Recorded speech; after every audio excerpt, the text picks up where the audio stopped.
قرآن حکیم، سیرت النبی صلی اللہ علیہ وآلہ وسلم، احادیث مبارکہ، فقہی مسائل کا بیان اور بہت کچھ انشاءاللہ تعالی جید علماء کرام کے ساتھ۔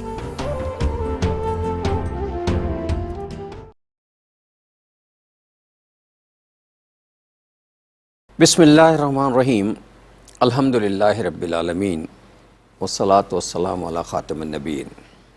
ناظرین محترم، السلام علیکم ورحمۃ اللہ وبرکاتہ۔ پروگرام سیرت النبی صلی اللہ علیہ وآلہ وسلم کے ساتھ آپ کا میزبان ڈاکٹر محمود غزنوی اور ہم سب کے پسندیدہ اسکالر جناب شجاع الدین شیخ حاضر خدمت ہیں۔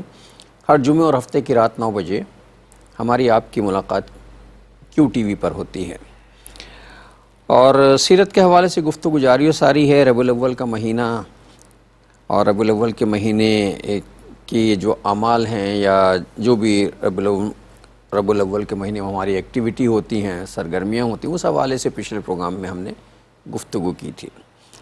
اچھا، سوال یہ تھا کہ صاحب یہ صرف ربیع الاول ہی میں کیوں، پورے سال کو ہم ربیع الاول کیوں نہیں بنا لیتے؟ ایک مہینے ربیع الاول کیوں 12 مہینے ربیع الاول ہونا چاہیے؟ بلکہ 24 گھنٹے ربیع الاول ہونا چاہیے۔ ہمارے سونے سے اٹھنے سے صبح لے کر رات کو سونے تک جو ہے ہماری زندگی میں ربیع الاول جاری و ساری رہنا چاہیے۔ اور ربیع الاول کا مطلب ہے رسول اللہ صلی اللہ علیہ وسلم کی محبت کا اظہار، اور محبت کے اظہار کا سب سے بہترین سلیقہ جو ہے، طریقہ جو ہے، وہی ہے جو اللہ نے ہمیں بتایا ہے۔ اور اللہ نے جو طریقہ ہمیں بتایا ہے وہ یہ ہے، من یطع الرسول فقد اطاع اللہ، کہ رسول کی اطاعت کر لو، اللہ کی اطاعت خود بخود ہو جائے گی۔ یعنی رسول کیسے سوتے تھے تم بھی ویسے سو جاؤ، رسول کیسے کھاتے تھے تم بھی ویسے کھا لو، وہ زندگی کیسے گزارتے تھے تم بھی ویسی زندگی گزار لو۔ گویا تم ایسا کر لو کہ جیسا ہم نے کہا ہے قرآن میں کہ لقد کان لکم فی رسول اللہ اسوۃ حسنہ، اس پہ گفتگو ہو رہی تھی۔ اور آخر میں گفتگو ہوئی تھی کہ دین اسلام کے 2 پہلو ہیں جو ساری زندگی پہ رسول اللہ کی محیط ہیں، پھیلے ہوئے ہیں۔ ایک تبلیغی پہلو ہے اور ایک تحریکی پہلو ہے، اور یہیں اتفاق سے پروگرام کا وقت ختم ہو گیا، تو میں نے آپ سے وعدہ کر لیا تھا کہ اگلا پروگرام جو ہے ہم یہیں سے شروع کریں گے، تو وعدے کے مطابق جو ہے بات کا آغاز وہیں سے کرتے ہیں، شجاع صاحب کی طرف چلتے ہیں اور بات شروع کرتے ہیں۔ السلام علیکم۔ وعلیکم السلام ورحمۃ اللہ وبرکاتہ۔ کیسے مزاج ہیں؟ الحمدللہ، آپ کی صحت ٹھیک ہے؟ ماشاءاللہ الحمدللہ، اللہ کا شکر ہے۔ بات جو ہے وہ تحریکی پہلو پر ہو رہی تھی رسول اللہ صلی اللہ علیہ وسلم کے، چونکہ ہم نے جو ہے تحریکی پہلو کو، مطلب میری بدگمانی تو نہیں ہے لیکن یہ کچھ آبزرویشن ہے کہ اس میں بھی شامل ہوں، ہم نے تحریکی پہلو کو صریحاً نظر انداز کیا ہوا ہے۔ ہم اس طرف جاتے ہی نہیں ہیں، تصور ہی نہیں ہے ہمارا، تصور ہی نہیں ہے۔ پہلے ہم کر لیتے ہیں تھوڑا سا ریکیپ، اور پھر تحریکی پہلو کو اور آگے بڑھاتے ہیں انشاءاللہ۔ بسم اللہ الرحمن الرحیم، اللہم صلی علی محمد وعلی آل محمد وبارک وسلم، رب اشرح لی صدری ویسر لی امری واحلل عقدۃ من لسانی یفقہوا قولی واجعل لی وزیرا من اہلی، آمین یا رب العالمین۔ جیسے کہ گزشتہ نشست میں ہم نے ماہ ربیع الاول کے تعلق سے کلام بھی کیا، اور اس کے ذیل میں کچھ اصولی باتیں ہم نے سمجھی۔ فرقہ واریت کی بات اور اختلافات کی بات اور لڑانے کی بات اور امت کو توڑنے کی بات کرنا ہمیں نہیں آتی بخدا، اور ہمیں زیب بھی نہیں دیتی، کسی کو بھی زیب نہیں دیتا، ہمیں نہیں، کسی کو بھی نہیں زیب دیتا۔ ہم نے اصولی بات کی، اللہ کے پیغمبر علیہ السلام کی محبت ہمارے ایمان کا تقاضا، کیوں نہ ہو ان سے محبت کہ ہدایت کی نعمت ان کے ذریعے ملی۔ ہم نے گزشتہ نشست میں اس بات کو دہرایا تھا کہ سب سے بڑی نعمت ہدایت ہے، جو صاحب قرآن صلی اللہ علیہ وسلم کے ذریعے آپ کی تعلیمات اور آپ پر جو قرآن نازل ہوا اللہ نے ہمیں عطا فرمائی، تو قدر ہونی چاہیے۔ پھر ہمارے ایمان کا تقاضا حضور کی محبت، ہمارے ایمان کا تقاضا حضور کا ادب اور احترام۔ آواز سے آواز بلند تو نیکیاں برباد، اور آواز سے آواز بلند ہونے کے بہت سارے گوشوں کو ہم نے کھولنے کی کوشش کی۔ پھر اللہ کے رسول علیہ السلام پر ایمان اور محبت کا تقاضا آپ کی اطاعت بھی ہے، جو حکم دے مانو اور جس سے روک دے رک جاؤ، اور پھر آپ سے محبت کا تقاضا ہے کہ آپ کی اتباع ہو، زندگی کے ایک ایک گوشے میں آپ کی حتی الامکان پیروی کرنے کی بندہ کوشش کرے۔ وہاں عبادات بھی ہیں، اخلاقیات بھی ہیں، معاملات بھی ہیں، وہاں گھریلو زندگی بھی ہے، معاشرت بھی ہے، معیشت بھی ہے، عدالت بھی ہے، سیاست بھی ہے، ریاست بھی ہے۔ ان تمام گوشوں میں اسوہ جامع اور مکمل ہے نبی اکرم صلی اللہ علیہ وسلم کا۔ پھر آپ نے 2 گوشوں پر کلام کرنا شروع کیا تھا پچھلی مرتبہ، کہ ایک گوشہ ہے تبلیغی اور ایک گوشہ ہے تحریکی، اور یہ 2 گوشے پوری زندگی پر نبی مکرم علیہ السلام کے محیط ہیں، یعنی ہر ادا حضور کی قیمتی ہے۔ یہ جو بعض لوگ کہتے ہیں نا یہ چھوٹی سنت، او بھائی کوئی سنت چھوٹی نہیں ہوتی، ہر سنت قیمتی ہے، نبی کی ہر ادا قیمتی ہے صلی اللہ علیہ وسلم۔ ہاں یہ دیکھا جائے، وہ انگریزی میں ہم کہتے ہیں نا خوب سے خوب تر کی تلاش، انگلش میں ہم کہتے ہیں نیور سیٹل فار دا لیس۔ ہم آگے سے آگے بڑھتے ہیں نا، تو سنت میں بھی آگے سے آگے جائے نا، تو میں عرض کیا کرتا ہوں کہ never settle for the less rather go for the best. تو بیسٹ آف دا بیسٹ میں اگر جائیں گے، ہے جستجو کے خوب سے ہے خوب تر کہاں، یہ اسی کا رکتی ہے آج دیکھیے جا کر نظر کہاں۔ نظر کہاں، ٹھیک ہے؟ تو وہ نگاہ تو چاہیے کہ قیامت تک کے لیے حضور کا اسوہ جاری و ساری ہے صلی اللہ علیہ وسلم۔ تو ہم پھر کلام یہاں لے کر آئے کہ 23 برس کی مستقل محنت کیا ہے، 23 برس کی مستقل سنت کیا ہے، اور جس میں کسی مکتب فکر کا کوئی اختلاف ہمارے ہاں نہیں ہے۔ تو ایک موضوع پر ہم نے خاصا کلام پہلے کر لیا تھا پچھلی نشست میں، اور وہ ہے تبلیغی پہلو۔ اللہ تعالیٰ نے آپ کو فرمایا کہ آپ کو شاہد، بشیر، نذیر، داعی اللہ اور سراج منیرہ، سورہ احزاب کی آیت 45-46 کی روشنی میں ہم نے سمجھا اللہ نے بنا کر بھیجا۔ ہم نے سورہ یوسف کی آیت نمبر 108 کے ذیل میں سمجھا کہ اللہ کے نبی علیہ السلام کی 23 برس کی سنت کیا ہے، ادعو اللہ، میں اللہ کی طرف بلاتا ہوں، دعوت اللہ، تبلیغ کا عمل پوری بصیرت کے ساتھ میں کام کرتا ہوں، میں بھی اور میری اتباع کرنے والے بھی۔ 23 برس کی سنت جس میں کسی مکتب فکر میں کوئی اختلاف نہیں، وہ دعوت ہے، تبلیغ ہے، اسی طریقے پر بشارت ہے، انذار ہے، تذکر ہے، نصیحت ہے، یاد دہانی، یہ آج امت مسلمہ کے کاندھوں پر ہے۔ اس کے بعد ہم نے اگلی بات شروع کی تھی جس پہ کچھ کلام ہوا تھا، اور تمام مکاتب فکر کے لوگ، تمام مسالک کے لوگ اپنے اپنے طور پر پورے اخلاص کے ساتھ یہ کام کر بھی رہے ہیں۔ جی البتہ اس میں ایک بات کی اضافے کی ضرورت ہے کہ یہ کسی ایک جماعت یا چند افراد یا چند علماء یا چند ائمہ مساجد ہی کی ذمہ داری نہیں ہے۔ میں آپ ہم میں سے جو اپنے آپ کو امتی کہلاتا ہے، تو امت کو تو کھڑا اسی کام کے لیے کیا گیا، اپنی حیثیت کے مطابق، اپنی حیثیت، اپنی استعداد، کیپیسٹی اور اپنا دائرہ کار اس کے مطابق۔ اگر خواتین ہیں تو ان سے اتنے تقاضے نہیں جو مردوں سے باہر نکل کر ہیں۔ ایک صاحب علم ہے تو استعداد زیادہ ہوگی تو زیادہ تقاضا ہے، ایک ریڑھی چلانے والا ہوگا، سبزی فروش ہوگا، اس سے بھی تقاضا ہے، مگر اس کی استعداد اور کیپیسٹی کے مطابق۔ یعنی کوئی امتی دعوت دین کے کام کرنے سے اپنے آپ کو محروم نہ رکھے، ورنہ سچی بات عرض کروں وہ امتی کہلانے کا مستحق نہیں ہوگا۔ کیوں؟ امت اسی کام کے لیے کھڑی کی گئی جو کام حضور کا تھا صلی اللہ علیہ وسلم۔ پھر دوسرا موضوع تحریکی پہلو، اس کو میں چاہتا ہوں آج ہم اور کلام کر لیں گے انشاءاللہ۔ آپ کے دل میں بھی کچھ باتیں مجھے اندازہ ہو گیا، ورنہ پچھلی مرتبہ نشست مکمل ہو گئی تھی، ہماری پروگرام کا ٹائم ختم ہو گیا تھا۔ دوسرا جو تحریکی پہلو ہے وہ 23 برس کی جد و جہد ہے نبی اکرم علیہ السلام کی۔ آپ نے امر بالمعروف نہی عن المنکر کی اصطلاحات استعمال فرمائی۔ میں نے سورہ اعراف کی آیت نمبر 157 کا حوالہ دیا۔ حضور کی ذمہ داریوں میں شامل نیکی کا حکم دینا، بدی سے روکنا۔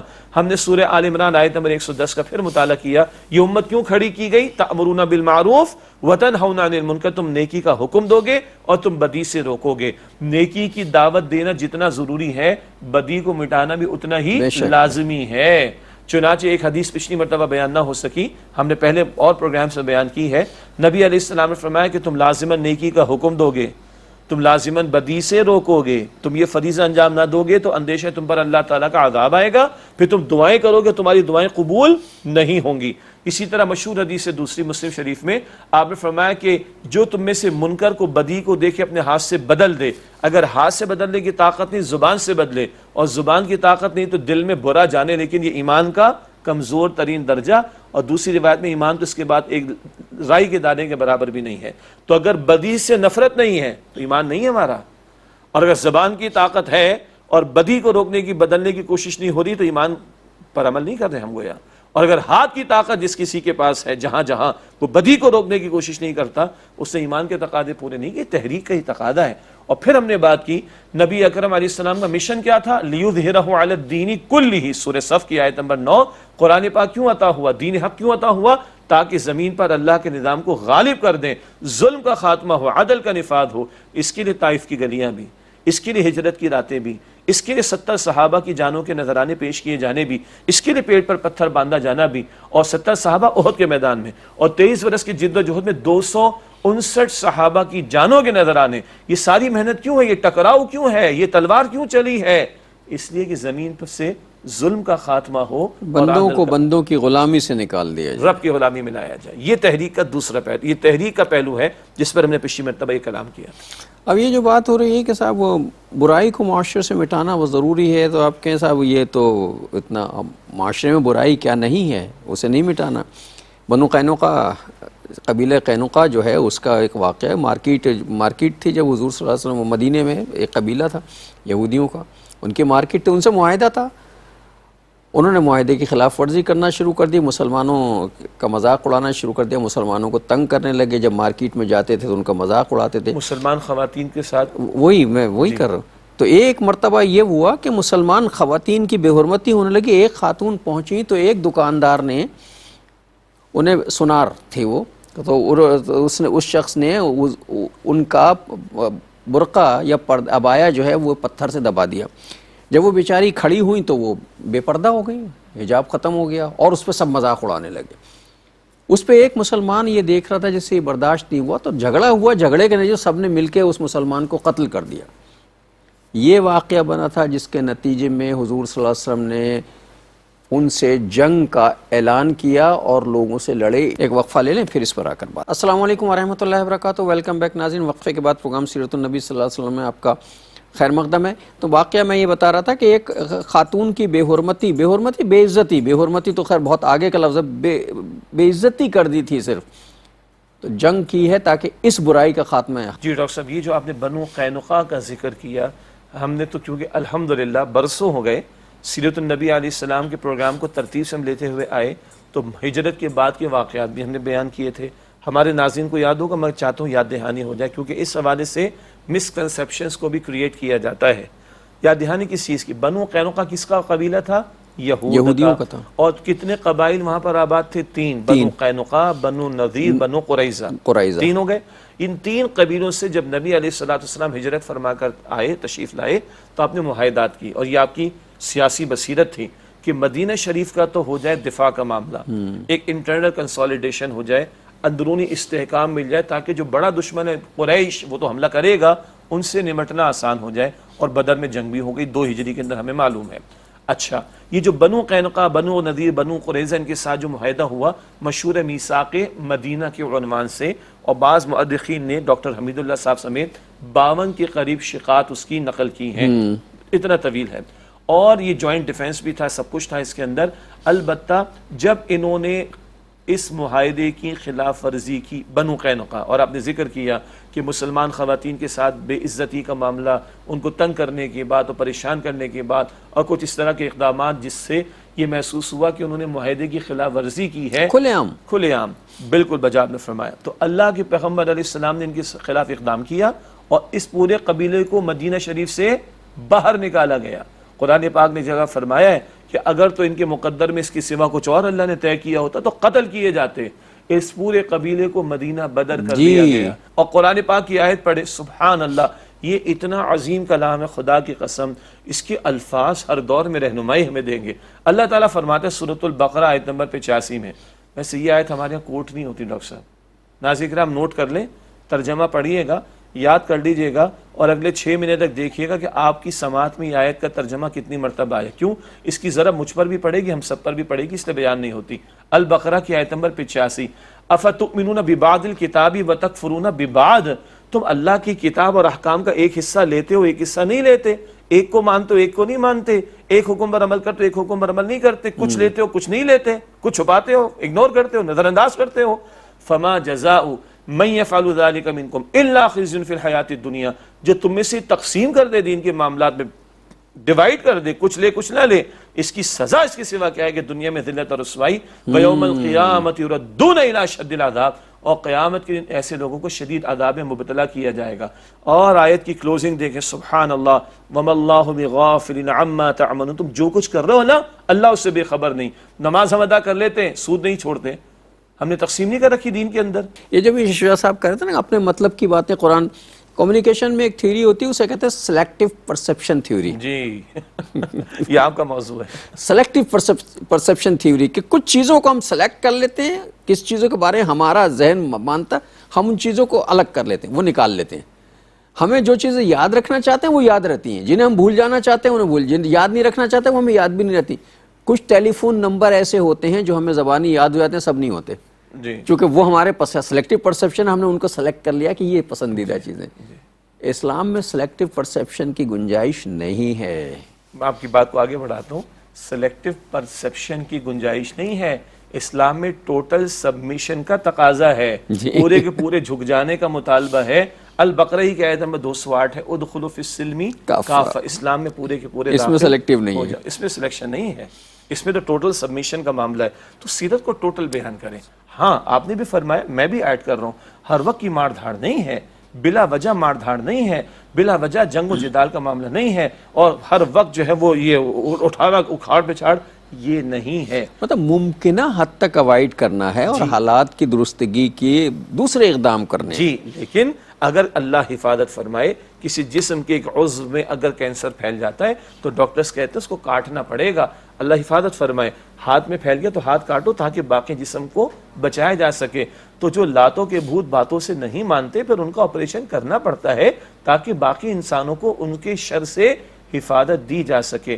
اور یاد رکھیے گا، یہ جو بات ہم ابھی کر رہے ہیں یہ اپنی بات نہیں کر رہے ہیں، یہ آپ اپنی بات نہیں کر رہے ہیں، میں اپنی بات نہیں کر رہا. ہم اسی آیت کریمہ کو لے کر چل رہے ہیں، لَقَدْ كَانَ لَكُمْ فِي رَسُولِ اللَّهِ أُسْوَةٌ حَسَنَةٌ. تو بھائی بیان کرو کہ حضور نے معاہدات کیے، بھائی بیان کرو کہ معاہدات ان لوگوں نے توڑے تو اقدامات بھی کیے. صلح حدیبیہ مشرکوں سے کی ہے، مگر جب یونیلیٹرلی ان لوگوں نے توڑ دی تو فتح مکہ بھی ہوئی ہے. اور ابو سفیان بعد میں ایمان لائے، وہ کہتے تجدید کر دے، تو حضور نے تجدید نہیں فرمائی، کہا اب تو اقدام ہوگا تمہارے خلاف، اب تو فیصلہ ہوگا، بہت ہو گئی. یہ پورا بیان کریں. یہ ہے وہ تحریک والا پہلو. جی میں اسی پہ گفتگو کرنا چاہتا ہوں. اور دیکھیے ظلم کا خاتمہ یہ حضور کا مشن ہے صلی اللہ علیہ وسلم. قرآن پاک میں اللہ تعالیٰ نے تمام پیغمبروں کے بارے میں ایک بات بیان فرمائی. سبحان اللہ. سورہ حدید آیت نمبر 25 ہے، لَقَدْ أَرْسَلْنَا رُسُلَنَا بِالْبَيِّنَاتِ وَأَنزَلْنَا مَعَهُمُ الْكِتَابَ وَالْمِيزَانَ لِيَقُومَ النَّاسُ بِالْقِسْطِ. اللہ تعالیٰ فرماتا ہے ہم نے تمام رسولوں کو بھیجا، انہیں معجزات عطا فرمائے، کتابیں عطا فرمائی، شریعت کی میزان ترازو شریعت کی عطا فرمائی. کیوں؟ بس کتاب پڑھا دی جائے، شریعت بیان کر دی جائے؟ نہیں، لِيَقُومَ النَّاسُ بِالْقِسْطِ، تاکہ انسانیت قسط پر، جسٹس پر، عدل پر قائم ہو جائے. یہ پیغمبروں کا تکمیلی اور انقلابی مشن ہے. پیغمبروں نے دعوت کا کام بھی کیا، پیغمبروں نے تبلیغ کا کام بھی کیا، پیغمبروں نے تزکیے کا کام بھی کیا، پیغمبروں نے تعلیم کا کام بھی کیا، پیغمبروں نے تربیت کا کام بھی کیا، لیکن پیغمبروں نے انقلاب کی جد و جہد برپا فرمائی، معاشرے کو عدل پہ قائم کرنے کی پوری کوشش کی. جی اچھا یہ تو ہوا تمام پیغمبروں کے تعلق سے. یہ تو ہے سورہ حدید کی آیت نمبر 25. سورہ شورا کی آیت نمبر 15 میں حضور سے کہلوایا گیا صلی اللہ علیہ وسلم. سورہ شورا کی آیت نمبر 15 میں ہے وَأُمِرْتُ لِأَعْدِلَ بَيْنَكُمْ، اور مجھے حکم ہے میں تمہارے درمیان عدل کو قائم کر کے دکھاؤں. یہ ہے عدل کا قیام، جسٹس کا قیام، ظلم کا خاتمہ، حق تلفی کا ازالہ، بندوں کو بندوں کی غلامی سے نکالنا. یہ مشن ہے نبی اکرم صلی اللہ علیہ وسلم کا. اور آپ کی بات سے میں 100% اتفاق کرتا ہوں کہ یہ باتیں ہمارے تصورات میں ہی نہیں، یہ ہمارے بیانات میں نہیں آتی. اچھا کہو، کبھی کہنے کی کوشش کرو تو لوگ کہتے ہیں کہ ایگریسو باتیں کرتے ہیں. سبحان اللہ. ایکسٹریمزم ہے یہ سر. ایکسٹریمزم نہیں ہے بھائی، یہ جو ہے اگریسو پن نہیں ہے. اور یہ جو کچھ سوسائٹی میں ہو رہا ہے یہ کیا اگریسو پن نہیں ہے؟ ہاں جس کو چاہو مار دو، جس کا چاہو حق چھین کے اپنے پاس رکھ لو، جس کا چاہو پانی بند کر دو، جس کا چاہو ہوا بند کر دو، جس کا چاہے جینا دشوار کر دو. یار یہ بھی تو سوسائٹی میں، اسلام اس کی اجازت تو نہیں دیتا نا. معاشرے ایسے تباہ ہو جاتے ہیں جیسے ہو رہا ہے، اور ہم تباہ ہو رہے ہیں. آپ کی بات بلند ہوتی میں سیکنڈ کرتا ہوں. ذرا ایک اور خیال آ گیا مجھے. دیکھیے جب ہم بات کرتے ہیں نا کہ چوروں کو سزا ملنی چاہیے، ڈاکوؤں کو سزا ملنی چاہیے، زانیوں کو سزا ملنی چاہیے، ارے قاتلوں کو سزا ملنی چاہیے، ارے بھائی بیچارہ قتل ہو جائے گا، ارے بھائی بیچارے کا ہاتھ کٹ جائے گا، ارے بھائی بیچارے کے ہاتھ پاؤں کٹ جائیں گے، ارے بھائی بیچارے کو درے لگ جائیں گے، کوڑے لگ جائیں گے. سبحان اللہ. بھائی آپ جو بات کرتے ہیں مخالفت، آپ کو قاتلوں سے ہمدردی ہے، چوروں سے ہمدردی ہے، ڈاکوؤں سے ہمدردی ہے، زانیوں سے ہمدردی ہے. لوگوں کی جان جائے، لوگوں کا مال جائے، لوگوں کی آبرو پامال ہو، اس کی کوئی پریشانی نہیں. ناظرین ایک وقفہ لینے پھر آ کے بات کریں. السلام علیکم ورحمۃ اللہ وبرکاتہ. ویلکم بیک ناظرین. وقفے کے بعد پروگرام سیرت النبی صلی اللہ علیہ وآلہ وسلم میں آپ کا خیر مقدم ہے. معاشرے میں اگر جرائم کی سزا ملنے لگے، جس کا اسلام نے حکم دیا ہے، ہاتھ کے بدلے ہاتھ، آنکھ کے بدلے آنکھ، کان کے بدلے کان، قرآن میں اس کا تفصیلی تذکرہ موجود ہے، کس طرح جو ہے جرائم جیسے کیے جائیں گے ان کو سزا بھی ویسی دی جائے گی. جیسے کہ حضور صلی اللہ علیہ وسلم نے کہا تھا کہ اگر میری بیٹی فاطمہ بھی یہ اس میں ملوث ہوتی تو میں ان کا بھی ہاتھ کٹوا دیتا. تو اگر سزا مل جائے گی معاشرے میں تو 4 آدمیوں کو سزا ملے گی تو 4 لاکھ مظلوم جو ہیں محفوظ ہو جائیں گے. ہماری مصیبت یہ ہے کہ ہم اللہ کے دین کو مکمل طور پہ نافذ کرنے کی کوشش ہی نہیں کرتے، اور یہ وجہ کہ ہم ذلیل و خوار ہیں، ہمارا معاشرہ تباہ و برباد ہو رہا ہے. 4 کو سزا ہو، 4 نہیں شاید 40 لاکھ جانیں محفوظ ہوں گی، محفوظ ہو جائیں گے، اور 25 کروڑ کو عبرت ہوگی. کوئی 10 مرتبہ سوچے گا کسی کو قتل کرنے سے پہلے، 10 مرتبہ سوچے گا چوری کرنے سے میرا ہاتھ پہلے، کٹ جائے گا، 10 مرتبہ سوچے گا زنا کرنے سے پہلے، 10 مرتبہ سوچے گا ریپ کرنے سے پہلے. بات ہی نہیں کرتے. ہاں میں اس بات کی وضاحت کر دوں، دین اسلام نے صرف سزائیں نہیں دی ہیں، دین اسلام نے عبادات بھی دی ہیں، اخلاقیات بھی دی ہیں، معیشت کا نظام بھی دیا ہے، کفالت کا تصور بھی دیا. ریاست ماں ہوتی، کفالت کی ذمہ داری ریاست پر. لیکن ہیونگ سیڈ دس، ہم یہ بھی کہیں گے دین اسلام نے سزاؤں کا تصور بھی دیا تاکہ لوگوں کی جان، مال، آبرو، عزت محفوظ رہ سکے. اور دوبارہ میں عرض کرتا ہوں، ہم نے بہت پہلے ڈاکٹر صاحب آپ نے ایک نقطہ اٹھایا تھا، تصور دین ہمارا کلیئر نہیں. آج ہمارا تصور دین محدود ہو گیا. ہم سمجھتے ہیں دین جو صرف عبادات کا نام ہے. اور وہ بھی عبادات کون سی؟ مجھے معاف کیجئے گا، جمعے کی 2 رکعت ادا کر کے میں مطمئن ہو کر بیٹھ گیا.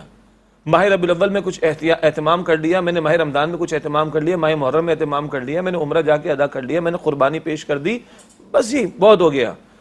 آگے اپنی ذات سے متعلق، پہلے میں اپنی بات کر دیتا ہوں، اپنی ذات سے متعلق سنت کی جو رہنمائی ہے اس پر میں کتنا عمل کر رہا ہوں؟ میں ایک باپ ہوں، اپنے حصہ، اپنے اختیار، اپنے حصہ کو استعمال نہیں کر رہا نا. میں ایک معلم ہوں، میں ایک استاد ہوں، میں ایک مینیجر ہوں، میں ایک اونر ہوں. اس دائرے میں سنت کی تعلیم پر میں کتنا عمل کر رہا ہوں؟ یہاں سے چلیں اور پھر آگے بڑھیں کہ اللہ کے پیغمبر نے رول ایک والد کا کیا ہوتا ہے وہ بھی دکھا دیا، ایک شوہر کا کیا ہوتا ہے وہ بھی دکھا دیا، ایک تاجر کا کیا ہوتا ہے وہ بھی دکھا دیا، ایک معلم کا کیا ہوتا ہے وہ بھی بتا دیا، ایک مربی کا کیا ہوتا ہے وہ بھی بتا دیا، ایک داعی کا رول بھی بتا دیا، اور ایک رسول انقلاب کیسے ہوتے ہیں صلی اللہ علیہ وسلم یہ بھی بتا دیا، اور ایک ظلم کے خاتمے کی جد و جہد کرنے والے کا کردار کیسا ہوتا ہے حضور نے یہ بھی بتایا. آج ہم چند باتوں پر مطمئن ہو کر بیٹھ گئے. سرما لگائیں سنت ہے بھائی، خوشبو لگائیں سنت ہے بھائی، مسواک کریں سنت ہے بھائی. کبھی طائف کی گلیوں میں جا کر بھی مسواک کریں نا، اور کبھی فاقہ کر کے گھاس بھی تو چبانا سنت ہے. جی جب دشمن نے کھانے تک پابندی، میں کہتا ہوں سلام ہو شعیب ابی طالب کے فاقہ کش پر کہ جنہوں نے چمڑا چوس چوس کے اور گھاس کھا کھا کے جو ہے وقت گزارا ہے. وہ سنت یاد ہمیں نہیں، پیڑ پر بندھے ہوئے پتھر ہمیں یاد نہیں، چھوٹا سا حجرہ ہمیں یاد نہیں، اڑتی ہوئی تلوار ہمیں یاد نہیں، بہتا ہوا خون ہمیں یاد نہیں، جاتے ہوئے لاش خدا کی راہ میں وہ ہمیں یاد نہیں. آج تو شاید ہم نے کوئی میٹھا میٹھا دین اختیار کر لیا ہے، آسان دین اختیار جو ہمارے پسند کا تھا، جو ہمارے مطلب کا، جو ہمارے مطلب کا تھا. اس میں ناظرین میں بھی شامل ہوں، آپ خدا نخواستہ یہ مت سمجھیے میں نے بھی کوئی تیر نہیں مارا. یہ جو کچھ جیسا آپ کہہ رہے ہیں وہ مجھے بھی لگ رہا ہے یہاں جا کے کہ میں نے جب ہاں میرا جتنا اختیار ہے اس کے مطابق مجھے اپنی کوشش کرنا چاہیے. اور یہ جو ہم کہتے ہیں نا کہ سزا دو ہاتھ کاٹ دو، تو یہ نہیں کہتے کہ عام آدمی پکڑو اور تم ہاتھ کاٹ دو، یہ ریاست کی ذمہ داری ہے، میری اور آپ کی ذمہ داری نہیں ہے.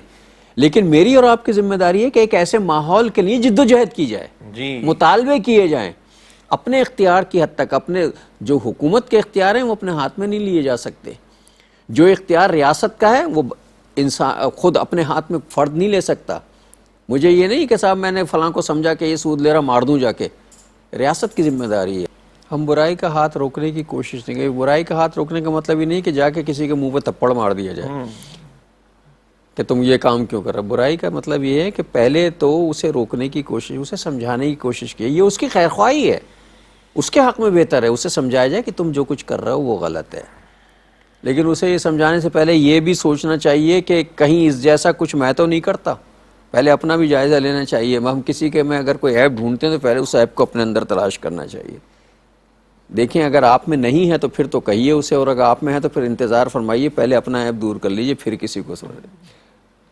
اگر اپنا عیب دور ہو جائے تو آٹومیٹکلی سب کے عیب دور ہوتے رہتے ہیں. اور یہ اصلاح کا عمل جاری رہے گا، اور یہ ہمدردی کے جذبے کے ساتھ، یہ لان تان کے جذبے کے ساتھ نہیں، اصلاح ہمدردی کے جذبے کے ساتھ. میں بھی محتاج ہوں، آپ میری اصلاح کر دیں گے، میں آپ کا شکریہ ادا کروں گا، اور اللہ مجھے ہمت دے کہ میں اپنی اصلاح کے لیے تیار بھی رہوں. بھائی میں بھی کمزور آدمی ہوں، ناظرین میں سے کوئی ہمیں کبھی ملے اور میں شکریہ ادا کروں گا اگر میری کسی کمزوری پر آپ توجہ دلائیں، اور مجھے اللہ یہ توفیق دے، یہ ہمت دے کہ میں اپنی اصلاح کے لیے تیار بھی ہوں. ورنہ اس کا مطلب ہے اندر وہ سریہ ہے گردن کے اندر تکبر کا. میں جناب میں تو ٹیلی ویژن پہ دین بیان کرتا ہوں، میرے اندر کیا خامی ہو سکتی ہے؟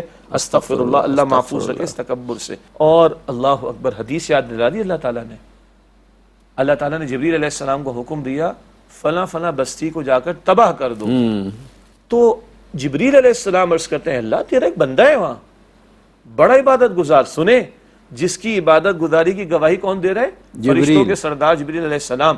اللہ پلک جھپکنے کی مقدار برابر اس نے تیری نافرمانی نہیں کی. اللہ تعالیٰ فرماتا پہلے اس کو عذاب دو، پہلے اس کو عذاب دو، پھر بستی کو برباد کرنا. کیوں؟ ہمارے احکامات ٹوٹتے رہے، اس کے چہرے کا رنگ تبدیل بھی نہ ہوا، یہ اپنی نمازوں میں، اپنی عبادات میں، اپنے ذاتی معمولات میں لگا رہا، اور معاشرے میں ہمارے احکامات ٹوٹتے رہے، اس کی تو چہرے کا رنگ بھی تبدیل نہ ہوا. جاؤ پہلے اس کو عذاب دو پھر دوسرے لوگوں کو. معلوم ہوا اکیلے اکیلے نیک بننا کافی نہیں ہے. ارے جناب میں کیوں پرائے پھڈے کے اندر ٹانگ ڈالوں، میں کیوں لوگوں کے اندر جاؤں، میں کیوں کھڑا ہوں؟ دین تو نام ہی خیر خواہی کا ہے، پورے معاشرے کی خیر خواہی کے لیے کام کرنا ہے. میں بچ جاؤں نہیں بچ، ایسے میں نہیں بچتا آدمی. مطلب میں یہ کہوں کہ بھائی دنیا رشوت لے رہی، بھائی میرا اس سے کیا تعلق ہے؟ اگر میرا تعلق نہیں ہو، معاشرے میں رشوت عام ہو گئی تو مجھے بھی اس معاشرے میں جا کے 10 جگہ رشوت دینی پڑے گی. بالکل یہ ایسے ہی ہے، اور ہو رہا ہے، ہو گیا. اس کے بغیر کام نہیں ہو رہا کسی کا، اس لیے کہ وہ اس برائی کو مٹانے کے لیے تیار ہی نہیں. یعنی آپ کو گیس کا کنیکشن لینا ہے، پانی کا کنیکشن کچھ بھی نہیں ہو سکتا جائز کام کے لیے بھی اس قدر. ہوا کیا، بڑی زبردست صاحب نے مثال دی. ہم گھر سے باہر نکلتے نا تو کچرے کا ڈھیر محلے کی کونے میں پڑا ہوتا ہے، ہم گزر جاتے ہیں، ہم کیا کہتے ہیں کچرے کا ڈھیر ہے نا، میرے گھر میں تھوڑا ہی ہے. 2-4 روز گزرتے ہیں وہ تھوڑا ڈھیر اچھا جی میں تو چلا جاتا ہوں نا، اور 1 مہینے کے بعد میں اپنی گاڑی کا شیشہ بند کر کے یا رومال ناک میں گزر جاتا ہوں. اب ہوتے ہوتے وہ کچرے کا ڈھیر میرے گھر تک میرے بلڈنگ تک آ گیا، اور اگر کسی کا بنگلہ ہے تو ذرا بنگلے کے قریب آ گیا. اچھا جی میں اب شیشہ اوپر کر لوں گا اور میں ناک پہ کپڑا رکھ لوں گا. آخر کیا ہوگا، یہ کچرے کا ڈھیر میرے گھر کے اندر ہوگا، پھر کوئی نہیں بچے گا جیسے آپ نے فرمایا. تو اگر ہم نہیں روک لگائیں گے، ہم نہیں کھڑے ہوں گے، ہم میں سے کوئی نہیں بچ سکے، کوئی بھی نہیں بچے گا. ناظرین بس مجھے معاف کیجیے گا، یہ ایک درد دل کی بات ہے، اور یہ ایسا نہیں ہے کہ اس کا تعلق مذہب سے نہیں، یہی اصل میں دین ہے، خیر خواہی کا نام ہے. اس پر ہمیں سوچنا چاہیے. پروگرام کا وقت ختم ہو رہا ہے، میں آج کی حدیث ہدیہ کروا دوں پھر آپ سے رخصت ہوتے ہیں. نبی اکرم صلی اللہ علیہ وآلہ وسلم نے یہ ارشاد فرمایا کہ ظلم کو دیکھ کر خاموش رہنے والے بھی ظالم ہی شمار ہوتے ہیں. حدیث شریف مکمل. اللہ ہمیں ظلم کے خلاف بات کہنے اور اس کے خاتمے کی جو ہم کوشش کر سکتے ہیں وہ کرنے کی توفیق عطا فرمائے. آمین. اور ناظرین محترم، اسی حدیث مبارکہ کے ساتھ ہمارے آج کے پروگرام کا وقت ختم ہوا. اگلے پروگرام تک کے لیے جناب شجاع الدین شیخ اور اپنے میزبان ڈاکٹر محمود غزنوی کو اجازت دیجیے. اللہ نگہبان، والسلام علیکم ورحمۃ اللہ وبرکاتہ.